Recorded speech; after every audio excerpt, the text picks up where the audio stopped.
오늘의 묵상 한 장은 출애굽기 9장입니다. 오늘도 생명의 말씀과 기도의 능력으로 천국을 실감하는 은혜가 있기를 원합니다.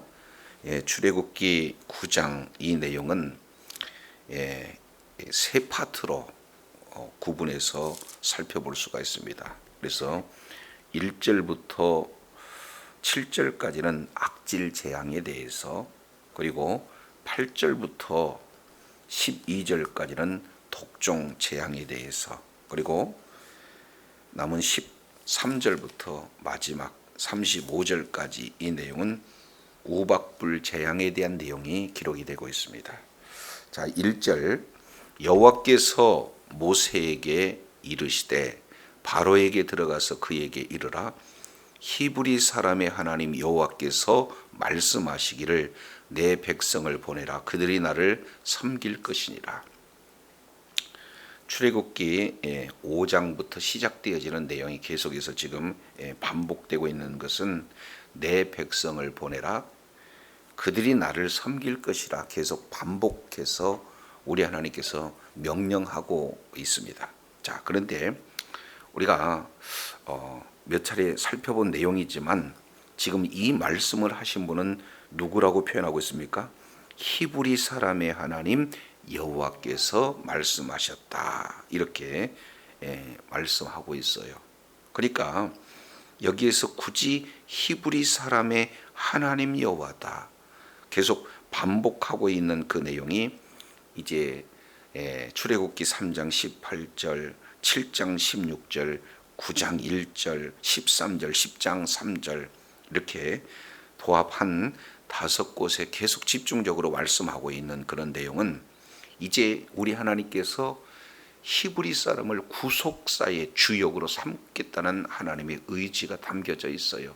그래서 이제는 이 히브리 사람이 애굽의 그런 종이 아니라 하나님의 백성임을 분명히 하고 있어요. 그래서 내 백성을 보내라, 구원 문제죠. 그리고 더 나가서 그들이 나를 섬길 것이다, 예배예요. 그래서 우리 하나님께서는 구원뿐만 아니라 구원받은 자들을 통해서 예배를 받으시기는 원하시는 하나님의 명령을 지금 말씀하고 있습니다.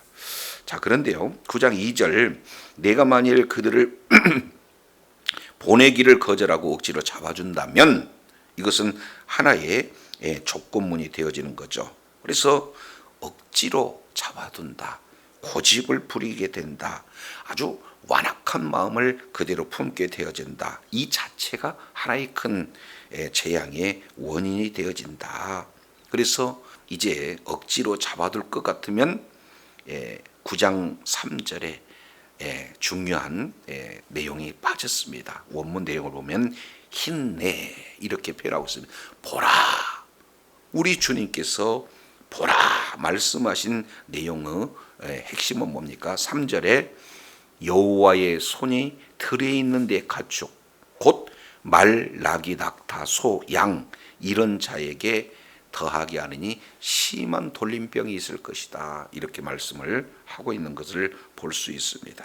그래서 여기 나타나고 있는 말, 나귀, 그리고 낙타, 소와 양, 이 내용은 군사적인 측면에서도 굉장히 중요한 내용이고 경제적인 측면에서도 매우 중요한 그런 어떤 내용이에요. 그런 이런 가축에게 하나님의 손이 더해지게 되면 나타나는 것은 뭡니까? 돌림병이다, 지금 이렇게 말씀하고 있습니다. 근데 여기서 조금 더 주의해 볼 수 있는 내용은 크게 두 가지를 말씀하고 있죠. 하나는 장소 문제, 또 하나는 시간 문제임을 볼 수 있습니다. 9장 3절 여호와의 손이 가축은 가축인데 어디 있는 가축입니까? 들에 있는 가축. 그래서 장소적인 문제를 말씀을 하고 있고요. 자, 이어서 4절 보시겠습니다. 여호와가 이스라엘의 가축과 애굽의 가축을 구별하신다, 이 말씀을 하고 있어요. 이제 우리 하나님께서는 세 번째 재앙 이후부터 구별이라는 단어를 쓰죠. 그래서 애굽 사람과 이스라엘 사람들을 구별하고, 그리고 똑같은 애굽이지만 고센 땅과 애굽 땅을 구별 이렇게 하고 계시면서 오늘은 뭐 또 구별하신다고 말씀하고 있느냐? 바로 가축 또한 구별하시겠다 이렇게 말씀을 하고 있어요. 그래서 이스라엘의 가축은 한 마리도 죽지 않는다. 아주 세밀하게 이렇게 가축까지도 이렇게 구별하시는 하나님이심을 지금 이렇게 보여주고 계시죠. 9장 5절입니다. 여호와께서 뭘 정했다 그랬습니까? 기한을 정했다. 그래서 첫 번째 들에 있는 장소 문제라면 여기는 기한 문제, 바로 시간의 문제를 이렇게 말씀하고 있어요. 우리 하나님께서는 시간의 주권자가 되고 또 뭐예요? 공간의 주권자가 되셔요. 그래서 크게 두 가지, 들에 있는 가축이나 그리고 그 가축을 내일 이 땅에서 행하겠다. 지금 이렇게 말씀하고 있어요. 모든 시간은 하나님의 주권 안에 있다는 거죠. 그래서 여기에서 내일이라고 하는 이 내용은 하나님께서 구원받을 수 있는 기회를 준 거죠. 회개할 수 있는 그런 기간이기도 합니다. 그래서 우리 하나님께서 이제 심판을 목적으로 두고 있지 않고 그 심판 속에서도 구원이 하나님의 목적임을 이렇게 말씀을 하고 있습니다. 그래서 예스겔서 18장 23절 내용을 통해서 보면은요, 악인이 심판받는 거 우리 하나님이 원치 않아요. 그래서 베드로후서 3장 9절 내용을 보면은 모두가 다 회개하여 구원받는 것이 하나님의 뜻임을 말씀을 하고 계시죠. 그래서 우리 하나님께서 요나서 4장 11절 이 내용을 통해서 보면은 그렇게 포악했던 아수르도 우리 하나님께서 회개한 자들을 이렇게 기회를 주시는 것, 구원을 베푸시는 그런 내용들을 살펴볼 수가 있습니다. 자, 그런데요, 9장 6절입니다. 이튿날, 이제는 하나님의 손이 움직이시는 시간이에요. 심판이 임하는 그런 어떤 시간입니다. 내일 행할 것이다라고 말씀한 그대로 우리 하나님께서 실행하시는 그런 어떤 시간이 되어지는 거죠. 그래서 여호와께서 이 일을 행하셔서 애굽에 있는 모든 가축은 죽었으나 이스라엘 가축은 하나도 죽지 않았다. 지금 이렇게 말씀을 하고 있는 것을 보게 되어져요. 그래서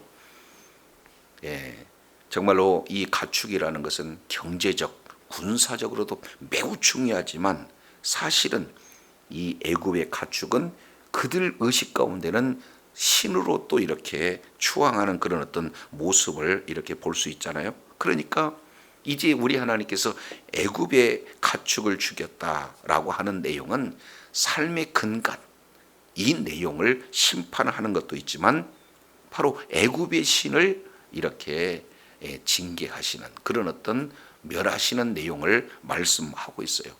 그러면서 본질적으로 생명의 주관자가 누구냐? 하나님이시다. 이 내용을 말씀하시고 뿐만 아니라 이런 심판 속에서도 언약 안에 있는 이스라엘 백성들의 가축은 하나도 죽지 않은 것을 통해서 아주 세밀하게 구원하시는 하나님. 그래서 누가복음 21장 18절 이 내용을 보면은 머리털 하나도 다 세심 받으신 하나님. 그래서 요한일서 5장 19절에는 이제는 언약 안에 있는 모든 자들에게 악한 자가 만질 수 없도록 지키시고 보여주시는 하나님이심을 오늘 또 이렇게 보여주고 계십니다. 자, 그러면서요 9장 4절 하나도 죽지 아니하리라 말씀한 그대로 9장 6절 하나도 죽지 아니하였어요. 이 사실을 9장 7절 바로가 이스라엘의 가축은 하나도 죽지 아니하였다라는 사실을 지금 확인하고 있는 그런 어떤 내용이에요.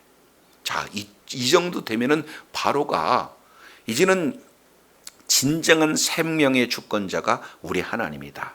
시간의 주권자, 공간의 주권자가 바로 우리 하나님이다라는 사실을 보여줬으면 깨달아야 될 텐데, 자, 그러나 바로의 마음은 완강해서 백성을 보내지 아니한다. 이렇게 말씀을 하고 있어요. 자, 이어서요 9장 8절부터 12절까지 이제 독종에 대한 내용이 소개가 되고 있죠. 여호와께서 모세와 아론에게 말씀하고 있습니다. 너희는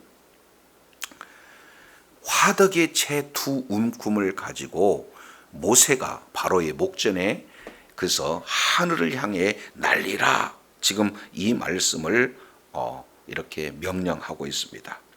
자, 그러면은 여기에서 화덕의 채 두 움큼 이렇게 표현하고 있는데, 화덕이라고 하는 이 내용은 이 이스라엘 백성들이 고역을 이렇게 받고 있는 장소의 대표적인 의미를 말씀을 하고 있습니다. 채는 그런 압제, 고통을 당하고 있는 그런 상징을 말씀을 하고 있는 거죠.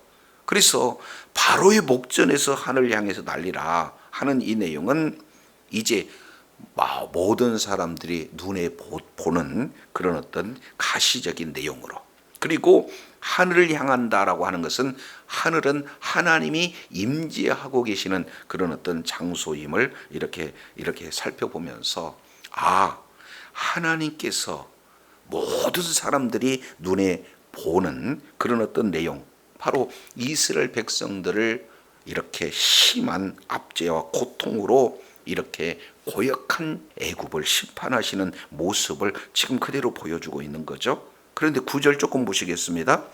그 채가 애굽 온 땅에 티끌이 되어 애굽 온 땅의 사람과 짐승에게 붙어 악성 종기가 생기리라. 지금 이렇게 말씀을 하고 있습니다. 여기서 악성 종기라고 하는 것은 종기인데 그 종기 속에 수포가 들어가 있어요. 그러니까 이게 터지게 되면은 사람의 생명까지도 위협을 받는 무서운 전염병임을 말씀을 하고 있습니다. 지난 첫 번째 재앙에서 다섯 번째 재앙까지는 사람에 대한 그런 생명의 그런 위협을 주지는 않았어요. 그러나 이제 사람에게 위협을 가하는 그런 재앙이 시작이 되었다. 이 내용이 지금 이렇게 말씀되어지고 있습니다. 자, 이제 그대로 하나님의 말씀에 순종해서 10절, 11절 모세가 화덕의 채를 이제 바로 앞에서 하늘을 향해서 날렸습니다. 그랬더니 사람에게도 그리고 짐승에게도 그 채가 붙어서 독종이 된 거죠. 여기서 독종 이 내용은 엄청난 고통이 따릅니다. 사실은 죽고 싶어도 죽지 못하는 그런 엄청난 고통에 당하는데, 그 고통 당하는 대상 가운데 11절 보니까 누구도 이렇게 포함되고 있습니까? 요술사들도 악성 종기로 말미암아 모세 앞에 서지 못했다. 악성 종기가 요술사들로부터 애굽의 모든 사람들이 생겨났다. 지금 이렇게 말씀을 하고 있어요. 그래서 이 요술사라고 하는 것은 당시 애굽에서 이제 지식층을 지금 말씀하고 있습니다. 그래도 지도자 반열이 있기 때문에 굉장한 영향력을 이렇게 행사하던 그런 어떤 자들 아니에요? 그런데 아무리 많이 배우고 많은 영향력을 끼치고 능력이 많은 그런 자다 할지라도 하나님의 심판 앞에서는 도무지 속수무책으로 지금 당하고 있는 그런 어떤 모습들을 보게 됩니다. 조금 더 구체적으로 말씀을 드린다면은 사탄의 능력에 그렇게 지배받는 그런 자는 하나님의 능력 앞에서 아무런 그런 어떤 저항도 할 수 없는 그런 모습을 보여주죠. 자, 그래서 12절 결국에 이런 큰 재앙이 이제는 가축뿐만 아니라 사람에게도 이렇게 나타났는데 바로의 마음은 여전히 완악해요. 그래서 백성들도 그런 돌보지 않는 바로의 마음을 우리가 보게 되어집니다. 자, 그래서 여기에서 휴라고 하는 내용은 공기신이에요. 그래서 모든 질병을 주관하고 있는 그런 신들 이 자체를 멸하시는 하나님의 능력을 지금 애굽 전역에 보여주고 있는 내용이 소개되고 있는 것입니다. 자, 이어서 일곱 번째 재앙인 우박 불의 재앙이 13절부터 기록되고 있습니다. 자, 9장 13절 보시죠. 여호와께서 모세에게 이르시되 아침에 일찍 일어나 바로 앞에 서서 그에게 이르기를, 여기도 또 등장하죠. 히브리 사람의 하나님 여호와의 말씀에 내 백성을 보내라. 그들이 나를 섬길 것이니라. 지금 이렇게 말씀을 하고 있어요. 그래서 이제 14절 내용을 통해서 보니까 아주 중요한 내용이 소개가 되고 있습니다. 내가 이번에는 이렇게 표현하고 있는 내용을 원문 그대로 직역을 하게 되면은 내가 참으로 이제 반드시 이번만큼은, 이런 강조적인 의미가 담겨져 있어요.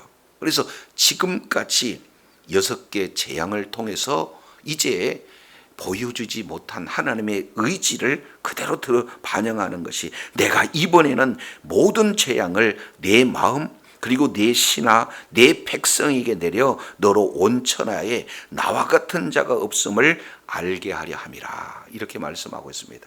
하나님이 심판을 베푸시는 그 이적을 행하는 목적은 어떤 것입니까? 온 천하에 참신이 하나님 여호와 하나님 한 분이다라는 사실을 이번만큼은 정확하게 깨닫게 하겠다 하는 이적의 목적을 이렇게 말씀을 하고 있습니다. 왜냐하면 15절이에요. 내가 손을 펴서 이 돌림병 전염병으로 너와 백성을 쳤다라면 네가 세상에서 끊어졌을 것이나, 내가 너를 세웠음은, 첫 번째입니다, 나의 능력을 네게 보인다. 두 번째입니다, 내 이름을 온 천하에 전파되게 한다. 이 내용이 하나님께서 지금 이렇게 말씀을 하고 있어요. 그래서 우리 능력의 하나님께서 온 우주 만물을 통치하고 계시고 온 세계의 역사의 주관자가 되어주신다. 이 사실을 바로에게 알게 하는 거예요. 그래서 바로를 통해서 온 세상에게 전파되게 하는 목적을 분명히 하고 계시죠. 자, 그런데요, 17절 내용을 보니까 바로 마음은 여전히 뭐 하고 있습니까? 백성 앞에서 교만하여 그들을 보내지 아니한다 라는 사실을 우리 주님이 말씀하셔요. 자, 그러면서 처음으로 이렇게 그들에게 대피할 수 있는 기회를 주시는 장면이 18절에 소개되고 있습니다. 내일 이맘때면 내가 무거운 우박을 내리리니 애굽 나라가 세워진 그날로부터 지금까지 그와 같은 일이 없었더라. 그러니까 바로 이렇게 재앙을 내리는 것이 아니라 내일 이맘때에 재앙을 내린다. 그 얘기는 하루의 시간을 그들에게 주어서 충분히 대피할 수 있는 기회를 주시는 하나님의 그런 어떤 은혜를 지금 보여주고 계시죠. 그러니까 하나님의 말씀을 미리 하시고, 그리고 그 말씀에 순종한 자는 이렇게 대피함으로 구원받을 수 있는 그런 기회를 주시는 하나님의 사랑을 지금 보여주고 계십니다. 19절 보시죠. 이제 사람을 보내라. 그리고 내 가축 그리고 내 짐승 들에 있어서 집에 돌아오지 않는 것에는 우박이 그에 내리고 그들이 죽으리라 하셨다 하라. 그러니까 말씀을 듣고 들에 있지 않고 집으로 들어오면은 살지만 들에 있게 되면 뭐 하는 거예요? 심판을 받겠다라는 것을 미리 말씀을 하고 계세요. 자, 그래서 나타나는 두 가지 내용이 20절, 21절 내용이 소개가 되고 있죠. 바로의 신하 중에 여호와의 말씀을 두려워하는 자들은 그 종들과 가축을 집으로 피하여 드렸어요. 반면 여호와의 말씀을 마음에 두지 아니하는 사람은 그 종들과 가축을 그대로 두었다. 자, 그 결과 어떻게 됩니까? 22절부터 26절까지 내용이 그 결과에 대해서 소개하고 있습니다. 자, 22절 보시죠. 여호와께서 모세에게 말씀하십니다. 너는 하늘을 향하여 손을 들어라. 그리고 애굽 전역에 우박이 애굽 땅 사람과 짐승과 밭의 모든 채소에 내리게 하라. 그러니까 애굽 전역에 지금 우박이 내리는 거예요. 자, 이 말씀에 순종해서 모세는 하늘 향해서 지팡이를 듭니다. 그러면은 우리 하나님 여호와께서는 그 뒤에 23절 내용을 보니까 우레소리, 우박, 그리고 불을 땅에 달리게 하셨다. 그래서 여호와께서 우박을 애굽 땅에 내리셨다. 이렇게 말씀을 하고 있어요. 그래서 이제는 24절 우박이 내렸는데 우박만 내린 것이 아니라 불덩이가 우박에서 섞여서 내렸는데 굉장한 그런 어떤 심판이었다. 그런데요, 놀라운 것은 9장 26절이에요. 9장 26절 내용을 통해서 보니까 이스라엘 자손들이 있는 그곳에 고센 땅에는 우박이 뭐였어요? 없었어요. 그러니까 이 우박은 심판의 도구에 불과한데 고센 땅에는 똑같은 애굽 땅 아니겠습니까? 근데 고센 땅에는 우박이 이렇게 피해가고 애굽 전역에는 우박이 내렸다. 이 내용은 우리 하나님께서는 하나님의 백성을 구별해서 보호해 주시는 그런 놀라운 은혜를 지금 이 심판 속에서도 그대로 보여주고 계시다. 이것을 볼 수가 있습니다. 자, 이 결과 27절 바로는요, 이렇게 얘기해요. 내가 범죄했다. 그리고 여호와는 의로우시고 나와 나의 백성은 악하다. 이렇게 지금 잘못을 지금 철저하게 시인하고 있는 내용이에요. 그러면서 우박을 그치게 해달라고 지금 요구하고 있는 거예요. 그래서 이스라엘 백성들을 보내겠다고 세 번째 지금 약속하고 있는 그런 어떤 내용이죠. 이에 대해서 모세는 우박을 중지하면서 말씀하고 있는 내용은 29절 하반절에 보세요. 자, 이제 우레소리도 그치고 우박도 다시 있지 않을 것입니다. 그런데 세상이 여호와께 속한 줄을 왕은 알 것입니다. 다시 한번 재앙의 목적을 바로 인식시키고 있는 그런 어떤 장면을 이렇게 소개하고 있습니다.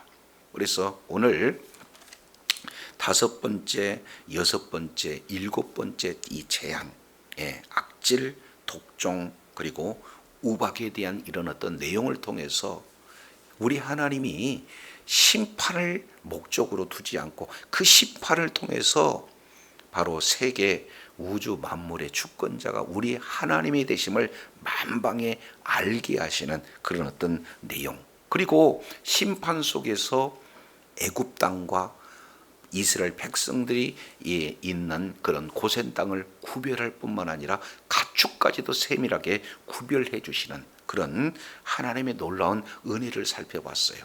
동시에 이미 애굽 백성들에게도 미리 심판을 예고하심으로 피할 길을 제시해 주시는 하나님의 말씀을 우리가 살펴보면서 오늘 역시 마찬가지입니다. 예수를 믿으라, 주 예수를 믿으라, 그러면 너와 네 집이 구원을 얻으리라. 주님께서는 이미 말씀을 하고 계십니다. 그래서 말씀 안에 들어오게 되어지면 그곳이 구원이고 그곳에 바로 보호가 있는 하나님의 놀라운 은혜를 우리가 다시 한번 생각해 보면서 이제 나타나는 현상에 마음 뺏기지 아니하고 먼저 우리 주님께서는 재앙 이전에 말씀을 하고 계시고 그 말씀을 이루시는 것을 우리가 살펴보므로 이제는 하나님의 말씀을 기준으로 해서 그 말씀의 그런 인도함을 따라 날마다 하나님의 은혜 가운데, 하나님의 보호 가운데, 하나님께서 베푸시는 그런 은혜 가운데 거하여 하나님 앞에 존귀하게 쓰임받고 많은 영혼을 바로 그 말씀, 생명 말씀을 증거하여 한 영혼이라도 주님의 품으로 이끌어 주님의 뜻을 이루는 일에, 주님 나라 확장하는 일에 존귀하게 쓰임받는 복된 은혜가 있기를 원합니다. 기도하겠습니다. 하나님 아버지, 오늘 이제 우리 하나님께서 시간의 주권 그리고 공간의 주권자이심을 분명히 말씀하시면서 들에 있는 것 그리고 내 이맘때를 강조하시면서 우리 하나님의 말씀에 그런 어떤 순종하는 그런 모든 자에게 구원의 기회, 회개의 기회를 우리 하나님이 허락하시고 그 말씀에 순종하는 자들은 다 이제 하나님의 말씀 그대로 구원받았던 내용들을 우리가 살펴보면서 이제 우리의 신앙생활의 기준이 하나님의 말씀에 있음을 다시 한번 일깨워 주셨사온즉 말씀을 믿는 믿음으로 나타나는 현상에 두려워하는 그런 어떤 자리에 있기보다 말씀에 순종해서 말씀 안에 이렇게 보호받고 구원받는, 그래서 하나님께서 온 우주 만물을 이렇게 주관하고 계시는 바로 통치자이심을, 여호와 하나님이 하나님 되심을 바로 깨달아서 이제 늘 구원받는 자로서 하나님 앞에 예배로 영광 돌리는 주의 사랑하는 자녀들 다 되게 역사하여 주옵소서. 우리 구주 예수님 이름으로 기도드립니다. 아멘.